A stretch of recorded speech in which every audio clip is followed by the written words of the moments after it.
हम लोग स्टूडेंट लोग ना गरम खाना खाना भूल गए हैं। एक टाइम खाना बनाते हैं, 3 टाइम खाना खाते हैं। जिस प्रकार से झारखंड में आंदोलन हो रहा है जेपीएससी को लेकर, ये बहुत ही दुर्भाग्य की बात है।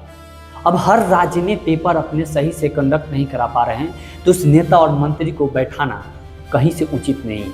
चाहे वो सरकार किसी क्या भी हो, वो बीजेपी की सरकार हो, कांग्रेस की सरकार हो, गठबंधन की सरकार हो या एनडीए की सरकार हो, अगर सवाल पूछा जाएगा तो जहां गलत हो रहा है वहां सवाल किसी से भी पूछा जाएगा। यहाँ दोहरा चरित्र नहीं करना है। अगर केंद्र में जब सरकार की गलती थी तो हमने जनता मंत्र पर सभी विद्यार्थी ने जो है कि आवाज़ उठाया और वो काम भी हुआ। सेम उसी प्रकार आज झारखंड में बच्चे रोड पर, सड़कों पर लाठियाँ खाते हैं और रोड पर, सड़कों पर जो है कि अनशन पर बैठे व्यक्ति जो है कि अनशन पर बैठा है, बच्चे रोड पर पानी में भीज रहे हैं। इस दृश्य को देखकर लगता है कि सच में सरकार जो है ना के पास में दिल नहीं है। अगर काश उनके लड़के अगर वहाँ पे रहते तो क्या उनकी कानों में आवाज़ गूंजता या नहीं गूंजता? क्या किसी मंत्री और अफसर के बच्चे क्यों नहीं आंदोलन करते हैं? क्योंकि उनके बच्चे का जीवन सेट है। यहाँ उन गरीब के बच्चे पढ़ने जाते हैं, उन गरीब के बच्चे तैयारी करते हैं जिनके माता पिता 24 घंटे 12 घंटे ड्यूटी करते हैं, किसी कंपनी में काम करते हैं, पैसा भेजते हैं कि हमारा बेटा एक दिन पढ़कर अफसर बनेगा। लेकिन ये नहीं होता है। जब एग्जाम देने जाता है तो उसका पेपर लीक हो जाता है। अगर पेपर लीक नहीं होता है तो सेटिंग से पैसे वाले के बच्चे अफसर बन जाते और गरीब के बच्चे जो है कि बैठते और देखते रह जाते। ये कहाँ तक सही है? क्या खून पसीना बहाकर उन बच्चे के आंख के आंसू जो 6 बाई 8 के कमरे में रहकर शहर में पढ़ाई करते हैं, 2-2 रुपया के लिए तरसते हैं, ट्यूशन पढ़ाकर पढ़ाई करते हैं कि किसी भी प्रकार अपने जीवन यापन करके जो है अपने भविष्य को हम उज्जवल बना सकें। लेकिन क्या होता है उसके साथ वही लाठियाँ पड़ता है, या तो धरना पर बैठना पड़ता है, और यही होता है। और पैसे वाले के बच्चे साइड से अपना पैसा देते हैं और अफसर बन के चले जाते हैं।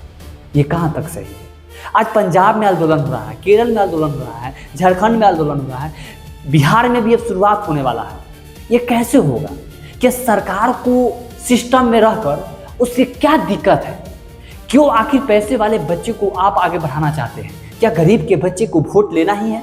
सिर्फ गरीब के बच्चे वोट दे आपको, लेकिन उसे ये आपसे मांग नहीं रहा कि मुझे आप सरकारी नौकरी दे दीजिए। ये मांग रहा है आपसे कि एग्जाम जो ले रहे हैं वो सही पुण्य लीजिए, कोई धांधली ना हो। ये मांग कर रहा है, लेकिन सरकार के कानों में आवाज नहीं गूंजता ही नहीं है जब तक कुछ हो ना जाए। वही जनता मंत्र पर दिल्ली में जब सारी चीज हो गया, जब ये पूरे बिहार में ही पूरे देश में जब ये आंदोलन की शुरुआत होने लगी, तब सरकार को कानों में आवाज गूंजी। क्योंकि यह सरकार डिसीजन तब लेता है जब कुछ हो जाता है, पहले कुछ नहीं करता है।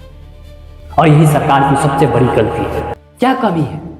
आखिर क्यों मंत्री संतरी जितने भी बनते हैं, क्या उनकी यह दायित्व में नहीं है कि हम एग्जाम को जो है कि सही से करा पाए? आज जब नहीं है, पद पर रहकर आपके ये सब नहीं होता है, तो पद को त्याग दीजिए। क्योंकि हजारों लाखों करोड़ों बच्चे का भविष्य कभी बर्बाद नहीं कर सकते हैं। क्योंकि अब का युवा जाग चुका है, अब इसे बुर्बक नहीं बना सकते हैं।